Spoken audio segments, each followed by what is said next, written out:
सभी को प्यार भरा नमस्कार। कैसे हैं आप लोग? उम्मीद कर रहा हूँ कि आप लोग अच्छे होंगे। आज के इस सेशन में हम लोग बात करने वाले हैं एक भारत के ऐतिहासिक वाद के बारे में, जिसके निर्णय ने संविधान को मैंने कहा कि जीवंत दस्तावेज बनाया। संविधान की दिशा और दशा को परिवर्तित करने का जिसने कार्य किया। हम उस वाद के बारे में बात करेंगे, जिसके निर्णय की तारीख प्रत्येक विद्यार्थी को याद है। अगर संविधान की सामान्य समझ भी रखता है, तो अगर उससे ये पूछा जाए कि अब तक के भारत के ऐतिहासिक वाद में सबसे महत्वपूर्ण वाद कौन सा है, तो वो एक ही नाम बोलेगा, जिसके बारे में इस सेशन में हम आज लोग बात करने वाले हैं। अब तक की संविधान की सबसे बड़ी पीठ अगर कहें तो वो भी है जिसने संविधान को जीवंत दस्तावेज बनाने में महत्वपूर्ण भूमिका निभाई। आज उस केस को, उसके निर्णय को आए 75 साल हो गए हैं, लेकिन संविधान का आधारभूत ढांचा, संविधान का मूलभूत ढांचा, जब भी हम लोग अगर इसकी बात करते हैं तो हमें एक ही बात याद आती है, एक ही केस याद आता है, वो है केशवानंद भारती का केस। तो आज हम लोग आप स्क्रीन पर देख रहे होंगे, एक तरफ हमारा सुप्रीम कोर्ट ऑफ इंडिया, तो दूसरी तरफ केशवानंद भारती। हालांकि बहुत से विद्यार्थी ये भी नहीं जानते हैं कि केशवानंद वास्तव में जो भारती का केस है वो केशवानंद कौन है। तो हम लोग खैर ये सामान्य जानकारी है, आज इसमें अपन बात कर ही लेंगे कि ये वाद किस प्रकार से आया और क्या इसकी पृष्ठभूमि थी, फिर क्या इसका निर्णय था, क्या निर्णय का प्रभाव रहा, क्यों इसको कहा जाता है कि ऐतिहासिक वाद है। आज उसके 50 साल बाद, इस केस के 50 साल बाद भी अब तक संविधान की सबसे बड़ी पीठ अगर कही जाए तो वह केशवानंद भारती की पीठ। आइए हम लोग चर्चा करते हैं इसके बारे में कि यहाँ से किस प्रकार की सामान्य जानकारी प्रत्येक विद्यार्थी को रखनी चाहिए। तो इसको अपन इस प्रकार से पढ़ेंगे। देखिए, सबसे पहले हम लोग बात करेंगे इसकी पृष्ठभूमि की कि केशवानंद भारती से पहले देश के अंदर चल क्या रहा था, क्यों एक ऐसा ऐतिहासिक वाद आया जिसने मैंने कहा कि 70 दिन तक जिसकी सुनवाई चली। 68 डेज, 68 दिन तक सुनवाई चलती है, लगभग अपन 70 दिन मानते हैं। और उसके निर्णय में अगर अपन बात करें तो 700 पेज का निर्णय जिसने अपना फैसला सुनाया, और मैंने कहा कि एक ऐसा फैसला जो संविधान को आज भी जीवंत बनाए रखा है। तो हम लोग आज चर्चा करेंगे।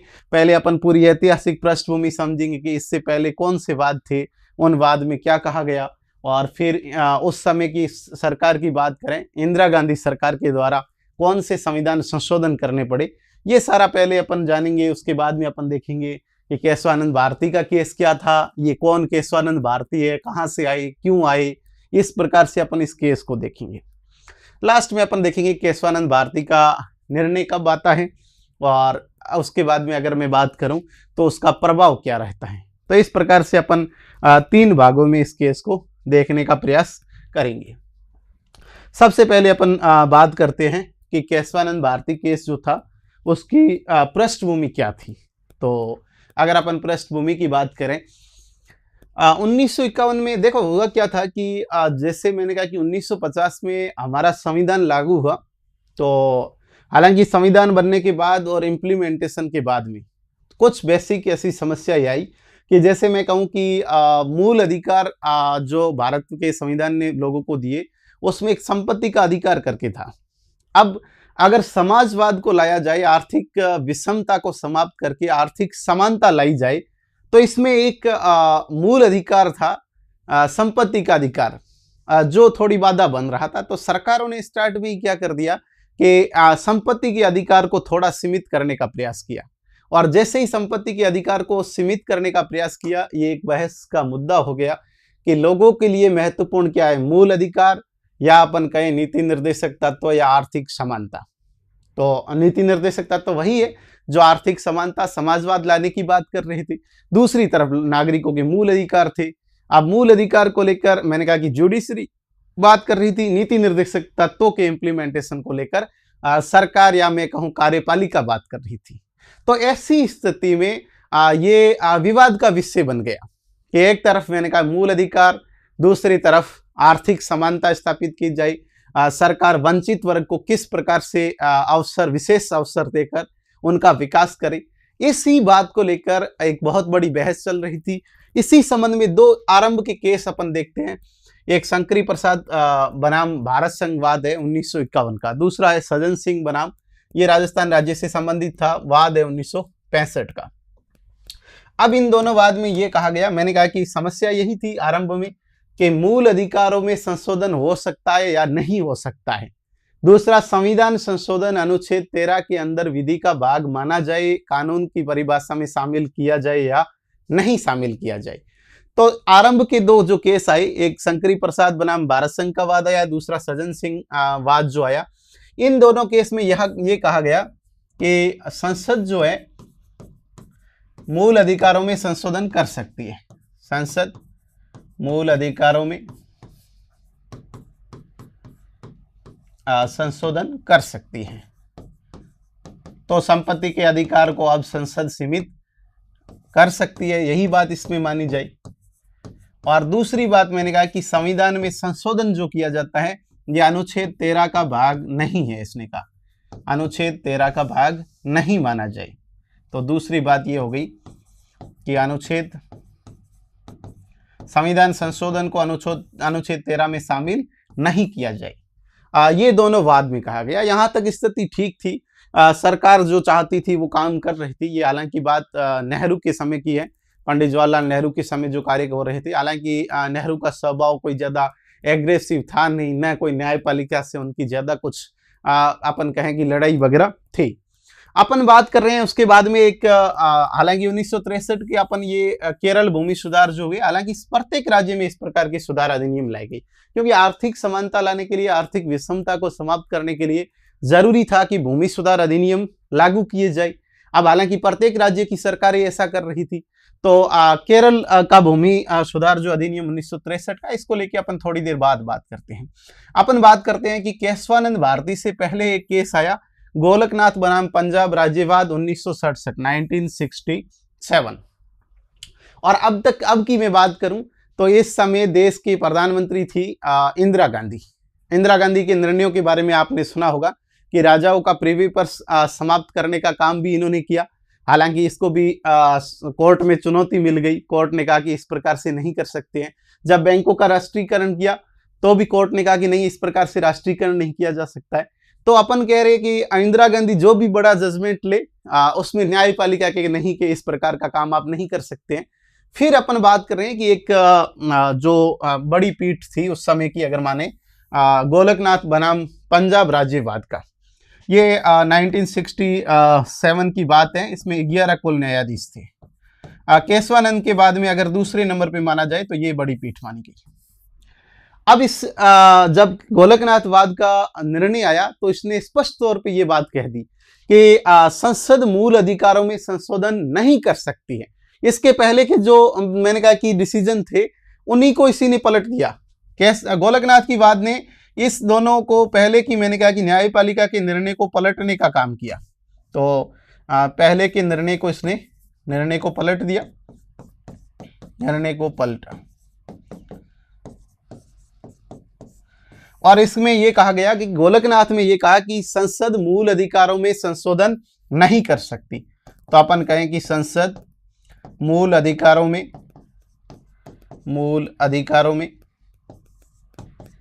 संशोधन नहीं कर सकती।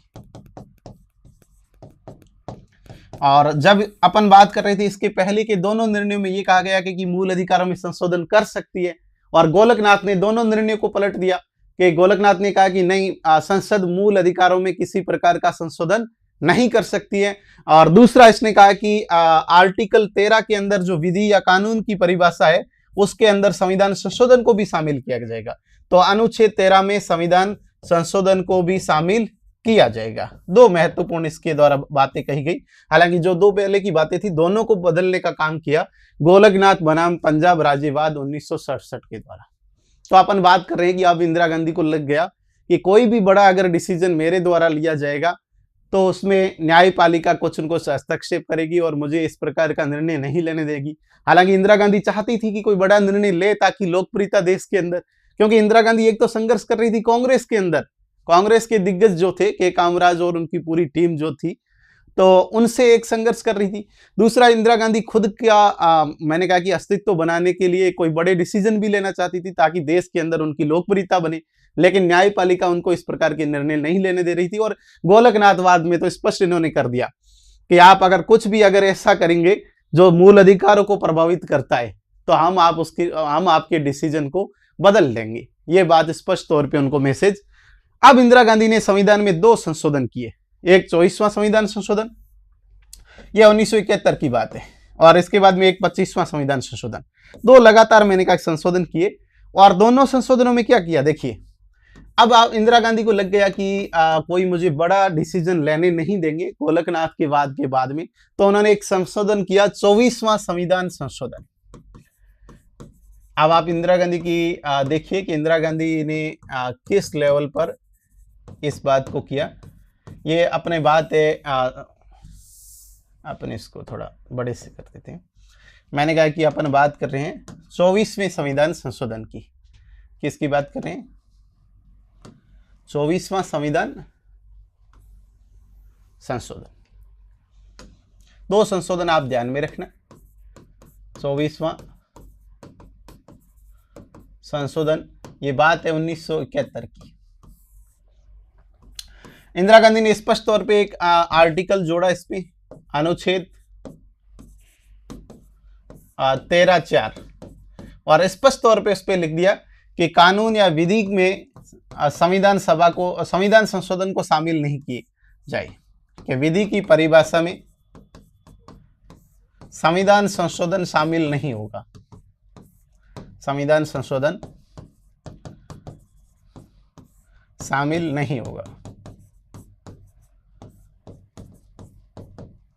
और दूसरी बात अपन अगर करें तो दूसरी बात आर्टिकल 368 के अंदर भी जोड़ दिया गया कि संविधान संशोधन पर अनुच्छेद 13 लागू नहीं होगा। इसका मतलब हुआ कि अगर संशोधन कोई संविधान में किया जा रहा है तो संशोधन पर अनुच्छेद 13 लागू नहीं होगा।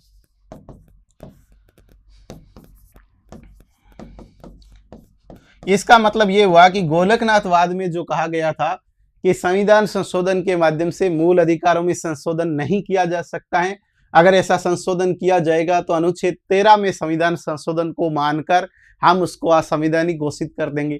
और इंदिरा गांधी ने वापस क्या कर दिया? इंदिरा गांधी ने कहा कि नहीं, आर्टिकल 13 के अंदर संविधान संशोधन नहीं आ सकता है। इसका मतलब गोलकनाथवाद जो है उसको ही, उसके निर्णय को पलटने की कोशिश इंदिरा गांधी के द्वारा की गई। 25वें संविधान संशोधन में यह कर दिया गया कि संपत्ति के अधिकार को सीमित कर दिया गया। मैंने कहा कि इसके बाद एक और संविधान संशोधन होता है, 25वां संविधान संशोधन। यह भी 1971 का है, और इसमें मैंने कहा कि संपत्ति के अधिकार को सीमित कर दिया गया। संपत्ति के अधिकार को सीमित किया गया। तो इस प्रकार से मैंने कहा कि अब संसद जो है मूल अधिकारों में अगर कोई बड़ा संशोधन करती है तो उसके निर्णय को सुप्रीम कोर्ट में चैलेंज नहीं कर सकते हैं, क्योंकि वो भाग अनुच्छेद 13 के अंदर शामिल नहीं किया जाएगा।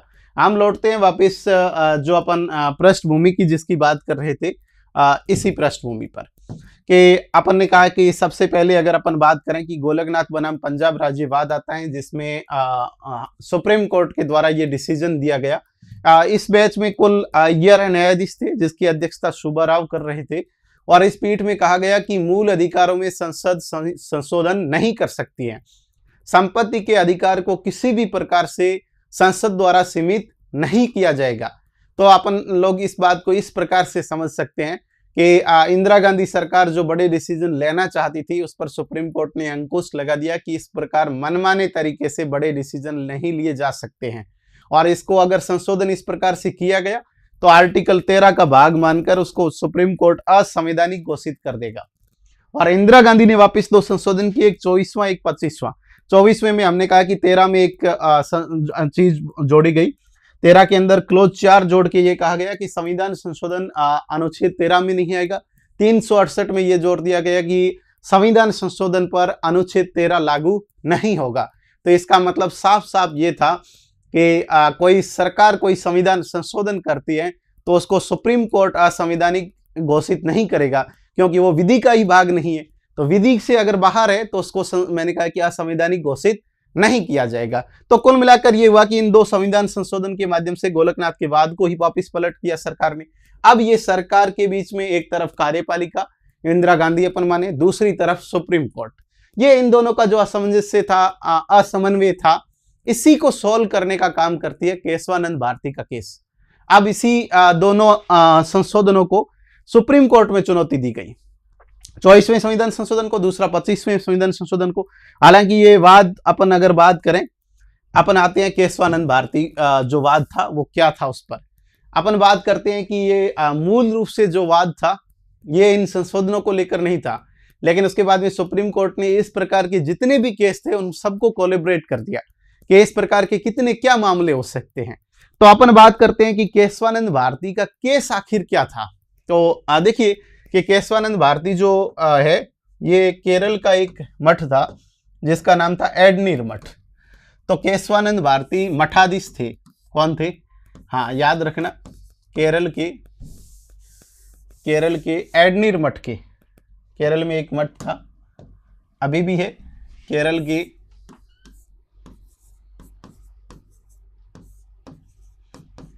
एडनीर मठ के मठाधीश थे, मठ के मठाधीश थे। और ये जो एडनीर मठ है ये केरल के कोसरघाट जिले के अंदर पड़ता है। और हुआ क्या था कि अभी अपन थोड़ी देर पहले बात कर दे, केरल में सरकार, राज्य सरकार ने भूमि सुधार अधिनियम लागू करके और इस मठ की जमीन जो थी उस जमीन को केरल सरकार ने ले लिया। केरल सरकार द्वारा मठ की जमीन को अधिग्रहण किया गया, इसका अधिग्रहण किया। तो हालांकि मठाधीश थे, उनको तो ज्यादा इतनी जानकारी नहीं थी, उन्होंने सोचा कि भाई सरकार अगर ले लेती है तो उसमें कुछ कर नहीं सकते हैं। लेकिन एक वकील थे जिनका नाम था नानी पालकीवाला।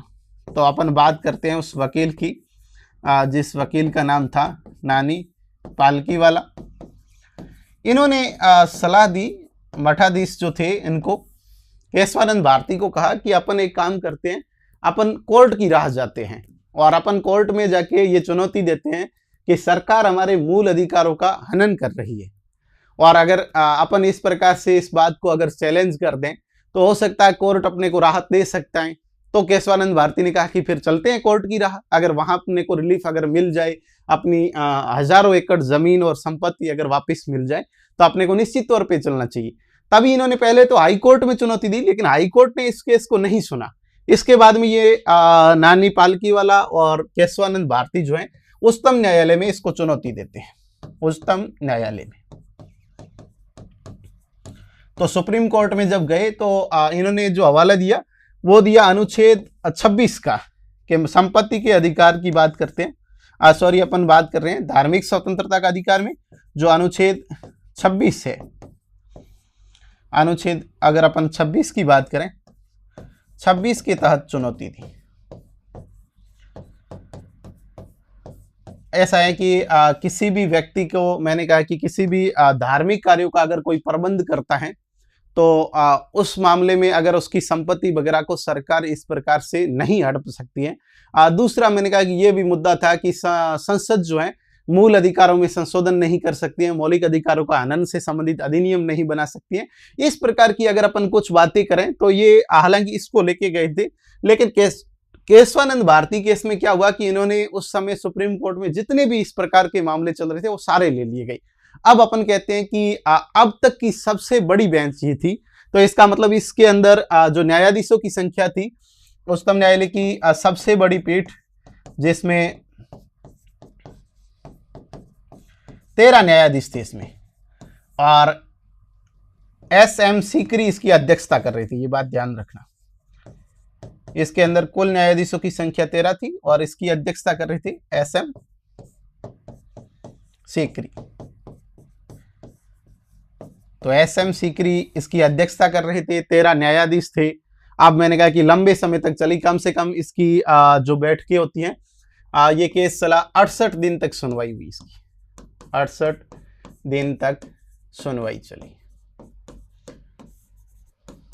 और इसके बाद में अगर अपन बात करें कि इसका निर्णय जो था वो लगभग 700 पेज का था, लगभग 700 पेज का निर्णय दिया इसने।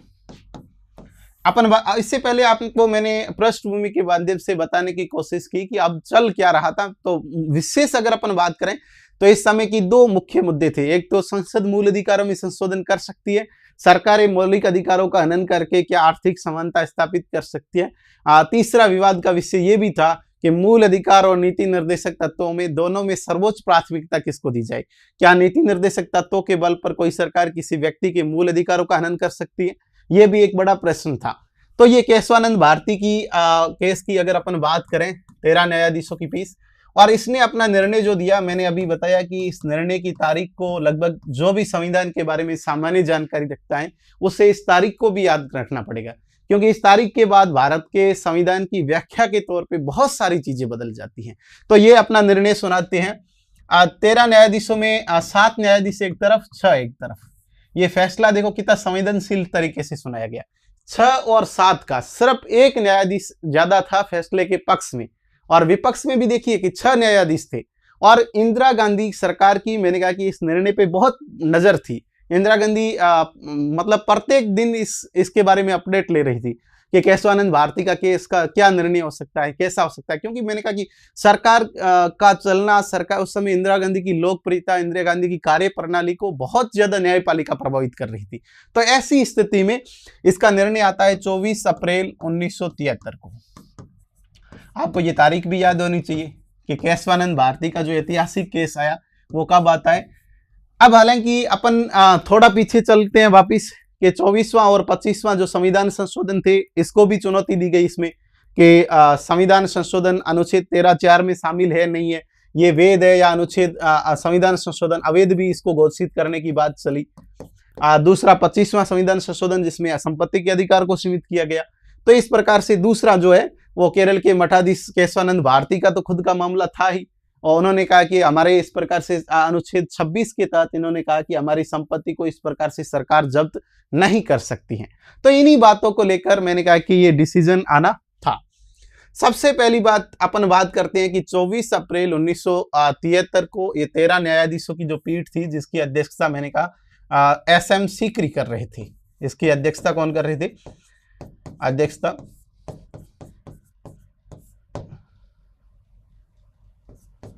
SM सीकरी। और इसने जो अपना डिसीजन दिया, उस डिसीजन में अपन देखते हैं कि इसने क्या कहा। तो सबसे पहली बात यह है कि इसने कहा कि संसद संविधान के किसी भी भाग में संशोधन कर सकती है। तो इसका मतलब ये जानना चाहिए कि संसद संविधान के जो मूल मैंने कहा कि भाग है मूल अधिकारों का, तीसरा भाग, उसमें भी संशोधन कर सकती है। संसद किसी भाग का मतलब हुआ कि मौलिक अधिकारों में संसद चाहे जितना बदलाव कर सकती है, संशोधन कर सकती है। दूसरा उसने कहा कि 24वां संविधान संशोधन की बात करें तो 24वां और 25वां संविधान संशोधन दोनों वैध माने गए। आर्टिकल 13(4) भी सही है, आर्टिकल 368 जो है वो भी इसने कहा कि सही है, ना तो इसको बदला जाएगा ना इसको बदला जाएगा। तो फिर इस निर्णयों को कैसे अपन मानेगी? मैंने कहा कि इसके निर्णय इस प्रकार से थे। देखिए, इसकी पहली बात इसने कहा कि संसद संविधान के किसी भी भाग में संशोधन कर सकती है, संशोधन कर सकती है। तो ये एक तो ये बात होगी। दूसरी बात यह है कि संसद मूल अधिकारों में भी संशोधन कर सकती है।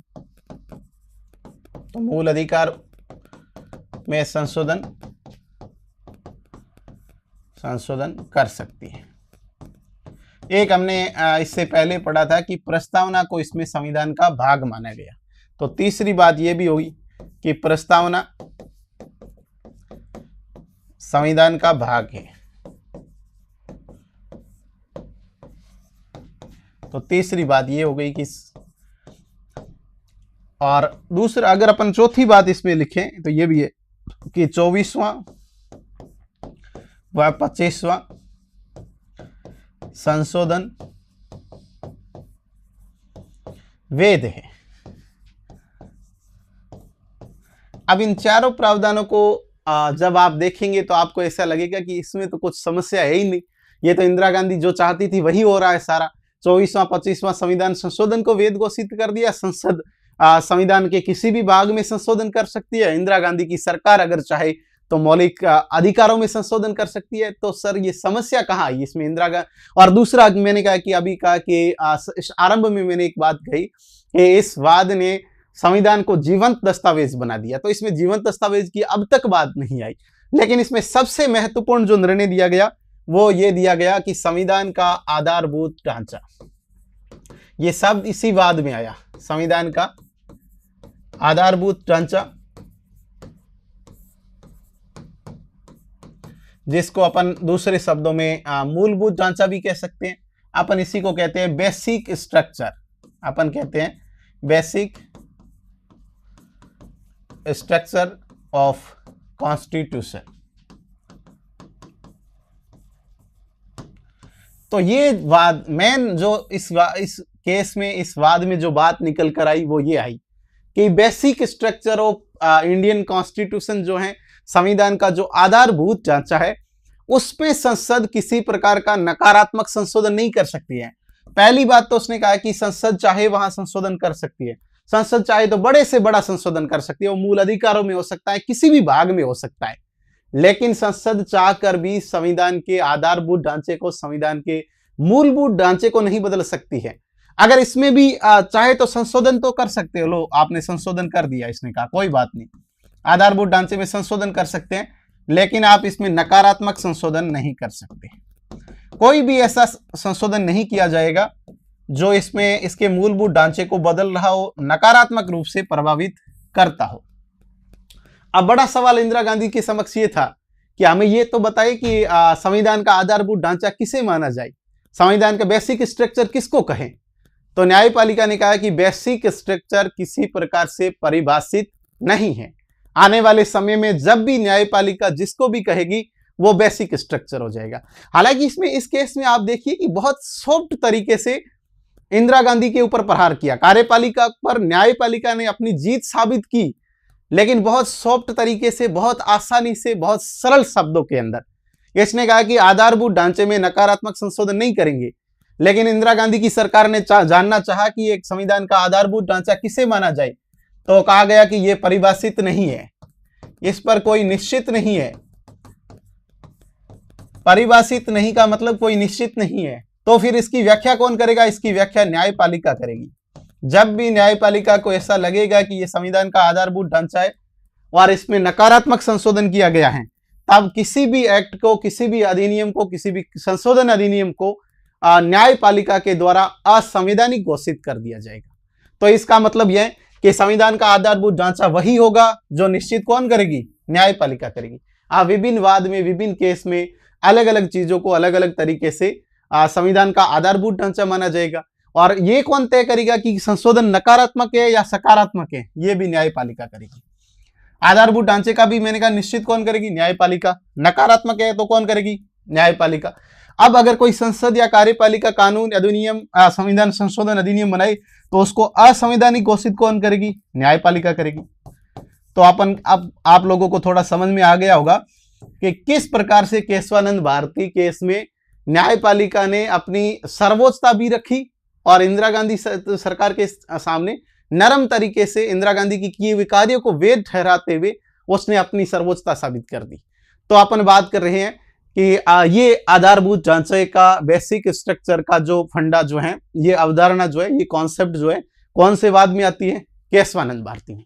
अब अपन लौटते हैं वापिस कि इस निर्णय का प्रभाव कैसे रहा, क्या रहा। अभी भी अपन ऐसे कहते हैं कि भारत का संविधान एक जीवंत दस्तावेज है, कि अपन कहे कि संविधान लागू होने के आज 75 साल बाद भी हम कहते हैं कि हमारा संविधान जो है वो जीवंत है। जीवंत का मतलब यही है कि जो व्यक्ति, जैसे व्यक्ति, प्राणी जो जीवंत होते हैं, ऑक्सीजन लेते हैं, चलते फिरते दिखते हैं, स्वस्थ होते हैं एकदम, तो उसी प्रकार से हमारा संविधान भी वैसा ही है। संविधान बिल्कुल जीवंत है। इसका मतलब ये नहीं ऑक्सीजन ले रहा है, हालांकि दूसरी गैसें तो ले ही रहा है, वैसी गैसें, हीलियम वगैरह जो गैसें उसके अंदर भरी गई है बॉक्स में, ताकि वो पेज है जो आर्द्रता की वजह से खराब नहीं हो।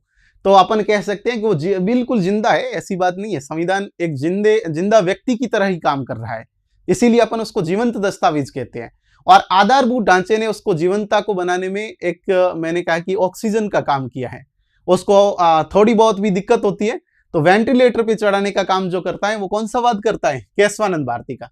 कि जहां कहीं उसे लगे कि कार्यपालिका या संसद संविधान के मूलभूत ढांचे में, संविधान को बनाने वाली संविधान सभा के इरादों को अगर बदल रही है, ऐसे में न्यायपालिका आगे आकर उस कानून को, उस अधिनियम को अवैध, असंवैधानिक घोषित करती है। जैसे अपन उदाहरण ले सकते हैं कि इस निर्णय का प्रभाव हाल ही में हमने देखा।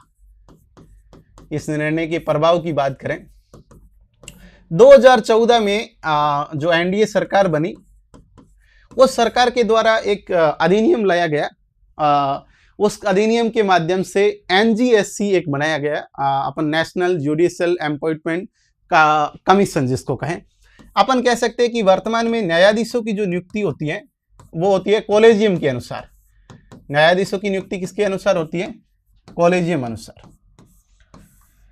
हालांकि इसमें सरकार ने बदलाव चाहा। सरकार ने कहा कि इस कॉलेजियम सिस्टम को समाप्त कर दिया जाए और कॉलेजियम सिस्टम की जगह एक एनजीएससी बनाया जाए। एनजीएससी का मतलब राष्ट्रीय न्यायिक नियुक्ति आयोग। न्यायाधीशों की नियुक्ति करने वाला एक आयोग बनाया जाए। ये अपन बात कर रहे हैं संविधान संशोधन जो है 99वां संविधान संशोधन। कौन सा है? 99वां संविधान संशोधन लेके, जैसे ये एनडीए सरकार आई थी उसी समय ये बना था। तो एनडीए की सरकार एक 2014 में मैंने कहा कि 99वां संविधान संशोधन लाई और उसने कहा कि न्यायाधीशों की नियुक्ति वर्तमान में जो कॉलेजियम से हो रही है, उस कॉलेजियम की जगह अपन एक आयोग का गठन करें। और वह आयोग जो है वो काम ये करेगा कि न्यायाधीशों की नियुक्ति कैसे होगी, स्थानांतरण कैसे होगा, ये वो तय करेगा। और मैंने कहा कि ये संविधान संशोधन पारित भी हो गया। हमने आर्टिकल 124 के अंदर कुछ आर्टिकलों को भी जोड़ दिया, ये सारा कुछ हो गया। लेकिन मामला जब सुप्रीम कोर्ट में पहुंचा कि इस प्रकार से न्यायपालिका की स्वतंत्रता में हस्तक्षेप करना क्या संविधान के आधारभूत ढांचे का उल्लंघन नहीं है? और तभी मैंने कहा उस वाद को हमने याद किया, केशवानंद भारती केस को, और सर्वोच्च न्यायालय ने इस संविधान संशोधन को असंवैधानिक घोषित कर दिया। क्या घोषित कर दिया? असंवैधानिक। असंवैधानिक घोषित करने का जो कारण रहा वो रहा कि ये संविधान के आधारभूत ढांचे में एक नकारात्मक संशोधन है। किस प्रकार का है? तो अब इसमें क्या आया, इसमें कौन सी बात आई? तो मैंने कहा कि स्वतंत्रता, न्यायपालिका की स्वतंत्रता एक आधारभूत ढांचा है संविधान का। न्यायपालिका की स्वतंत्रता होना जरूरी है और यह संविधान संशोधन न्यायपालिका की स्वतंत्रता को नकारात्मक रूप से प्रभावित करता था। ऐसी स्थिति में सुप्रीम कोर्ट ने इसको असंवैधानिक घोषित कर दिया। तो आप देखिए कि न्यायपालिका की ये शक्ति होती है कि संसद के बड़े से बड़े संविधान संशोधन को संविधान के मूलभूत आधारभूत ढांचे के आधार पर उसको असंवैधानिक घोषित कर सकती है। और यही बात अपन कुछ समय पहले कर रहे थे। अपन यही बात चर्चा कर रहे थे कि ये एक जीवंत दस्तावेज बनाने वाला वाद किस प्रकार से बना। आगे भी आने वाले समय में जब भी कभी समस्या आएगी कि संविधान के बेसिक स्ट्रक्चर, संविधान के आधारभूत ढांचे, संविधान के मूलभूत ढांचे में किसी प्रकार की नकारात्मक रूप से छेड़छाड़ करने की अगर सरकार कोशिश करेगी तो न्यायपालिका संविधान की रक्षा करने वाला एक निकाय, संविधान की व्याख्या करने वाला निकाय, इसी वाद को जरूर याद रखेगी, केशवानंद भारती वाद को।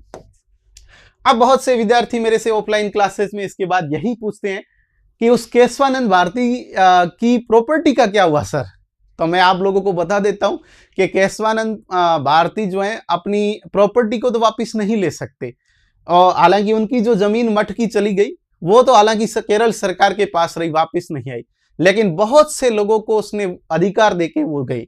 उन्होंने वो काम किया। मैंने कहा कि संविधान को एक जीवंत दस्तावेज बनाने में अगर किसी व्यक्ति की भूमिका अगर महत्वपूर्ण है तो वो व्यक्ति है केशवानंद भारती।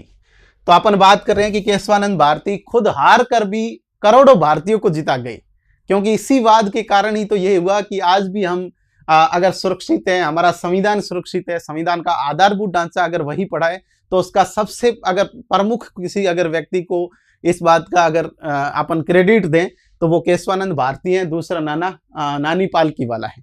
तो दो व्यक्तियों को जब भी संविधान की रक्षा करने की बात आती है, संविधान की व्याख्या करने की बात आती है, तो दो लोगों को जरूर याद किया जाता है, एक केशवानंद भारती को, दूसरा नानी पालकी वाला को। तो अपन ये बात कर रहे थे केशवानंद भारती केस की कि केशवानंद भारती क्या था, उसकी क्या पृष्ठभूमि थी, किस प्रकार से ये पीठ गठित की गई, अब तक की सबसे बड़ी पीठ, और किस प्रकार से इस पीठ ने अपना फैसला सुनाया और क्या इस फैसले से रहा और ये फैसला आज भी किस प्रकार से लागू है। अब मैं आपको बताता हूं कि हालांकि ये डिसीजन आने के बाद इंदिरा गांधी को भी समझने में बहुत समय लगा।